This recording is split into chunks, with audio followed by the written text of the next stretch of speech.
जय गुरुदेव, जय गायत्री माता। आगे गुरुदेव जी प्रज्ञा पुराण भाग 1 में लिखते हैं कि प्रथम खंड में युग समस्याओं के कारण उद्धत आस्था संकट का विवरण है एवं उससे उबरकर प्रज्ञा युग लाने की प्रक्रिया रूपी अवतार सत्ता द्वारा प्रणीत संदेश है। भ्रष्ट चिंतन एवं दुष्ट आचरण से जूझने हेतु अध्यात्म दर्शन को किस तरह व्यवहारिक रूप से अपनाया जाना चाहिए, इसकी विस्तृत व्याख्या है एवं अंत में महाप्रज्ञा के अवलंबन से संभावित सतयुगी परिस्थितियों की झांकी है। इस समग्र प्रतिपादन में जहाँ कहीं अनुपयुक्तता लेखन या मुद्रण की भूल दृष्टिगोचर हो, उन्हें विज्ञजन सूचित करने का अनुग्रह करें ताकि अगले संस्करणों में संशोधन किया जा सके।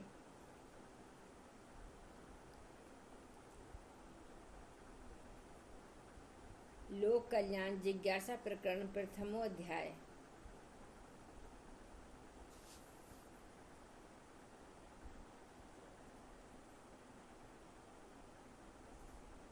लोक कल्याण कृद धर्म धारणा संप्रारक वृत्ति यायो वरो मान्यो देव ऋषि सप्तम अव्याहत गतिम प्राप्य गंतु विष्णु पदम सदा नारदो ज्ञाना चर्चार्थ स्थित्वा वैकुंठ सन्निध्यो लोक कल्याण मेवाये मातम कल्याण यते मैंने परार्थ पारिण सुविधाम न्य दुर्लभाम काले काले गत स्त्रत समस्या कालिकी मृशन मतम निश्चित सविच चक्रे भाविनी कार्य पद्धितम टीका। लोक कल्याण के लिए जन जन तक धर्म धारणा का प्रसार विस्तार करने का व्रत लेकर निरंतर विचरण करने वाले नारद ऋषियों में सर्वश्रेष्ठ गिने गए और देव ऋषि के मूर्धन्य सम्मान से विभूषित हुए।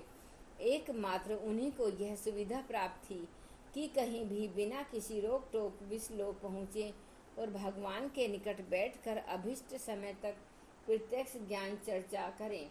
यह विशेष सुविधा उन्हें लोक कल्याण को ही आत्म कल्याण मानने की परमार्थ परायणता के कारण मिली। वे समय समय पर भगवान के समीप पहुँचते और सामिक विषयों पर विचार करके तदनुरूप अपना मत बनाते और भावी कार्यक्रम निर्धारित करते। व्याख्या परमार्थ में सच्ची लगन यदि किसी में हो तो उसे पुण्य अर्जन के अतिरिक्त आत्म कल्याण का लाभ मिलता है।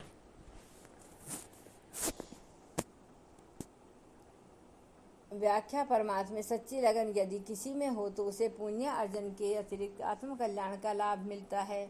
ऐसे व्यक्ति दूसरों को ताड़ते हैं, स्वयं अपनी नैया भी जीवन सागर में खेले जाते हैं। नारद ऋषि को भगवान की विशेष अनुकंपा इसी कारण मिली। उन्होंने परहित को अपना जीवन उद्देश्य माना। इसके लिए वे निरंतर भ्रमण करते, जब चेतना जगाते, सत परामर्श देकर लोगों को सन्मार्ग की राह दिखाते थे। ध्रुव, प्रहलाद तथा पार्वती को अपने सामिक मार्गदर्शन द्वारा उन्होंने लक्ष्य प्राप्ति की ओर अग्रसर किया। इसी लोक परायणता ने उन्हें देव ऋषि पद से सम्मानित करवाया तथा भगवान के समीप्य का लाभ भी उन्हें मिला। चूँकि वे सतत जन संपर्क में रहते थे, वे लोक कल्याण में रत रहते थे। इसी कारण सामिक जन समस्याओं के समाधान हेतु वे परामर्श मार्गदर्शन हेतु प्रभु के पास पहुँचते थे। वे मार्गदर्शन प्राप्त किए अपनी भावी नीति का क्रियान्वयन करते थे। ऐसे परमार्थ परायण व्यक्ति जहाँ भी होते हैं सदैव श्रद्धा सम्मान पाते हैं। गन्ना और ब्रह्म सरोवर। एक बार ब्रह्म सरोवर ने शिकायत की, भगवान आप भगवती गंगा की इतनी सराहना करते हैं, हम भी लोगों को शीतलता और सद्गति प्रदान करते हैं, वह पुण्य कर्म हमें क्यों नहीं मिलता। भगवान विष्णु ने गंभीर होकर उत्तर दिया, भगवती गंगा स्थान स्थान घर घर जाकर लोगों की प्यास बुझाती और सद्गति प्रदान करती है, जबकि आप केवल उन्हें देते हैं जो आपके पास आते हैं। ब्रह्म सरोवर ने अनुभव किया कि भगवती गंगा सचमुच महान है। उन्हें अपने भीतर कभी कभी विकार पैदा होने के कारण भी ज्ञात हो गया। परमार्थ की यह वृत्ति भारतीय संस्कृति की विशेषता है। इसी प्रयोजन से धर्म धारणा के विस्तार का व्रत लेकर नैष्ठिक परिवारजक निरंतर भ्रमण करते रहते थे एवं जनमानस के परिष्कार का वह उद्देश्य पूरा करते थे जिसके लिए वानप्रस्थ परंपरा परिव्राजक धर्म तो तथा तीर्थ यात्रा का समावेश आर्यकालीन महामानवों द्वारा किया गया था। इस कार्य को लोक सेवी मनुष्यों ने सदैव एक साधना माना है। यह साधना एक कठोर तप होते हुए भी उन्हें आह्लाद और आत्मसंतोष देती है।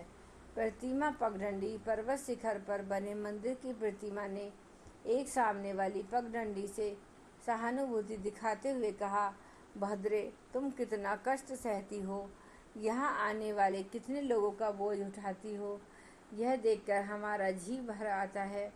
पगडंडी मुस्कुराती हुई बोली, भक्त को भगवान से मिलाने का अर्थ भगवान से मिलना ही तो है देवी। प्रतिमा पगडंडी की इस महानता के आगे नतमस्तक हुए बिना नहीं रह जा सकता।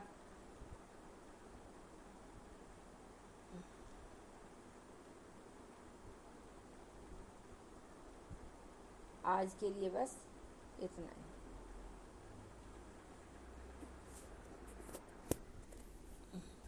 धन्यवाद।